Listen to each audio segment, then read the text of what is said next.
Baik, bismillahirrahmanirrahim. Assalamualaikum warahmatullahi wabarakatuh. Saya atas nama Pinandra-Ningsih, Prodi PGSD Fakultas Tarbiyah. Nah, di sini saya akan menjawab 5 pertanyaan sains, yaitu pertanyaan yang pertama, mengapa pembelajaran sains perlu menggunakan pendekatan, dan apa yang akan terjadi jika guru tidak menggunakan pendekatan dalam pembelajaran sains? Nah, baik, saya akan menjawab pertanyaan yang pertama.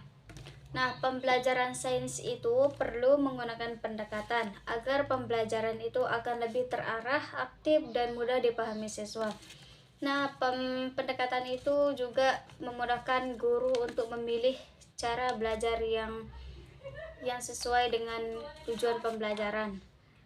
Jika seorang guru ini tidak menggunakan pendekatan dalam pembelajaran sains, maka pembelajaran itu akan terasa lebih membosankan.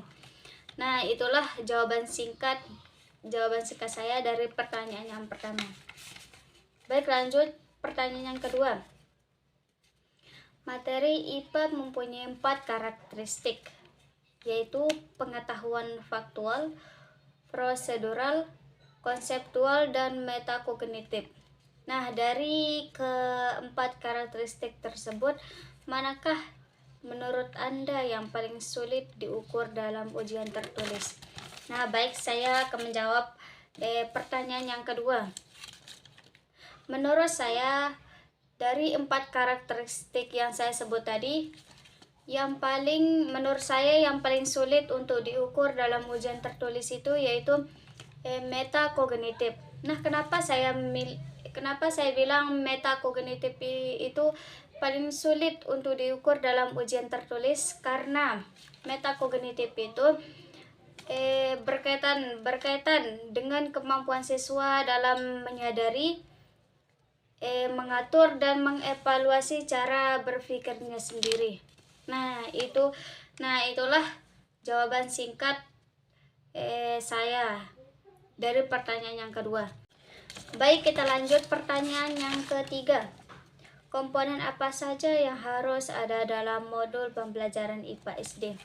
Baik, saya akan menjawab pertanyaan yang ketiga. Komponen yang harus ada dalam modul pembelajaran IPA SD itu ada 9, yaitu yang pertama cover atau judul model, yang kedua tujuan pembelajaran, yang ketiga materi pembelajaran, yang keempat langkah-langkah atau kegiatan belajar, yang kelima media atau alat pembelajaran, yang keenam latihan atau tugas, yang ketujuh evaluasi atau penilaian, yang kedelapan kunci jawaban, dan yang terakhir daftar pustaka.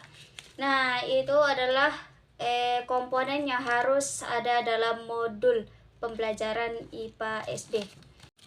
Baik, kita lanjut pertanyaan yang keempat, yaitu deskripsikan bagaimana cara menggabungkan 2 model pembelajaran dalam 1 kali pertemuan dalam pembelajaran IPA. Nah, baik, saya akan menjawab pertanyaan yang keempat, yaitu cara menggabungkan 2 model pembelajaran dalam 1 kali pertemuan itu dilakukan dengan cara membagi tahap pembelajaran.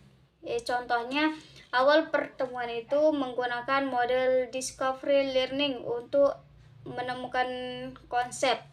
Nah, terus dilanjutkan dengan model diskusi kelompok agar siswa itu saling bertukar pendapat dan menyimpulkan hasil pembelajaran. Nah, itulah cara menggabungkan dua model pembelajaran dalam 1 kali pertemuan.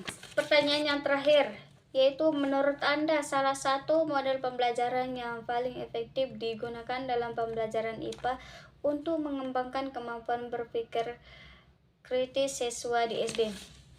Nah, menurut saya model pembelajaran yang harus digunakan siswa SD dalam mengembangkan kemampuan berpikir kritis mereka yaitu model pembelajaran problem based learning. Nah, kenapa saya memilih model ini? Karena melatih siswa dalam memecahkan masalah, mencari informasi, berdiskusi, dan menganalisis penyebab dan solusi. Nah, sehingga seorang siswa ini akan menjadi lebih aktif, kreatif, dan mampu berpikir kritis dalam memahami materi IPA. Nah, itulah pertanyaan singkat dari pertanyaan yang terakhir. Nah, mungkin sampai sini dulu. Sekian. Assalamualaikum warahmatullahi wabarakatuh.